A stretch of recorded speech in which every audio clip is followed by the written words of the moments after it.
கர்த்தருடைய பரிசுத்த நாமத்துக்கு ஸ்தோத்திரம். இன்று நமக்கு அருளப்பட்ட தெய்வ வார்த்தை ஏசாயா 40:3.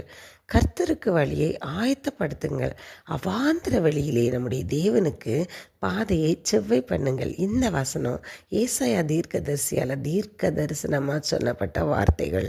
இந்த வசனத்தில் என்ன சொல்லியிருக்காங்கன்னா, கர்த்தருக்கு வழியை ஆயத்தம் பண்ணுங்கள். கர்த்தருக்கு எப்படி வழியை ஆயத்தம் பண்ணணும்?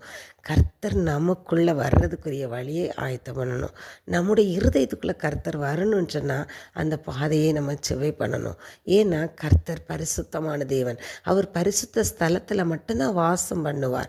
அப்போ நம்முடைய இருதயத்துக்குள்ளே அவர் வாசம் பண்ணணும்னா அப்போ நாம் எப்படி இருக்கணும்? பரிசுத்தம் உள்ளவர்களாக இருக்கணும். கர்த்தருக்கு கீழ்ப்படிதல் உள்ளவர்களாக இருக்கணும். ஒரு கபடற்ற இருதம் உள்ளவர்களாக இருக்கணும். அப்படி நம்முடைய பாதைகளை ஆயத்தம் பண்ணி வைக்கும்போது தான் கர்த்தர் நம்முடைய இருதயத்துக்குள்ளே வாசம் பண்ண முடியும். அடுத்து பார்த்தோம்னா, அவாந்தர வழியிலே நம்முடைய தேவனுக்கு பாதையை செவ்வை பண்ணுங்கள். அவாந்தரம் போன்ற வாழ்க்கை, ஒரு வனாந்தரம் போன்ற வாழ்க்கை இருந்தால் கூட, எல்லாத்தையும் இழந்து போன வாழ்க்கையாக இருந்தாலும், ஒரு நிர்கதியாக நிற்கிற வாழ்க்கையாக இருந்தால் கூட, அந்த நேரத்தில் நம்ம கர்த்தருக்கு வர்ற வழியை செவ்வை பண்ணணுமா?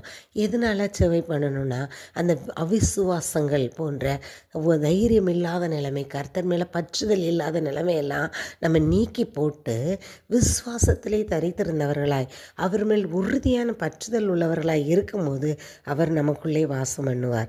அதனால தான் என்ன சொல்லியிருக்காங்க, அந்த அவாந்தரம் போன்ற நேரத்தில் கூட கர்த்தர் வரக்கூடிய வழிகளை செவ்வை பண்ணணும்.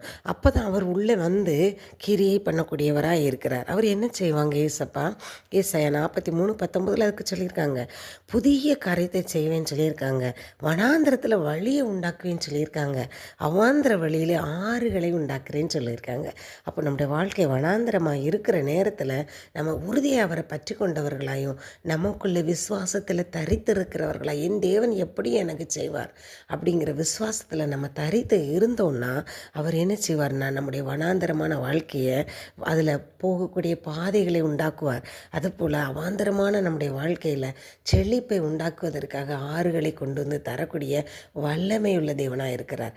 அதனால் நம்முடைய வாழ்க்கையில் நம்ம எப்படி இருக்கணும்னா, நம்ம இருதயத்துக்குள்ளே அவர் வாசம் பண்ணுறதுக்குரிய வழிவாசல்களை திறந்து விட்டவர்களாய், பரிசுத்த உள்ளவர்களாய், நீதி செய்கிறவர்களாய், கர்த்தருக்கு பயப்படுகிறவர்களாய் இருக்கணும்.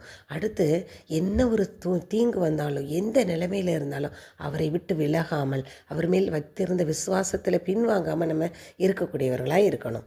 ஸ்தோத்திராஜா, நன்றியோடு துதிக்கிறோம் தகப்பனே. எந்த நேரத்தில் எப்பொழுதும் உண்மை பற்றி கொண்டவர்களாய் எங்களுடைய வாழ்க்கை உமக்கு பிரியமானதாக இருக்கிறதுக்கு நீங்கள் எங்களுக்கு உதவி செய்யுங்க. இயேசு கிறிஸ்துவின் வேண்டிக் கொள்கிறேன் பிதாவே, ஆமீன்.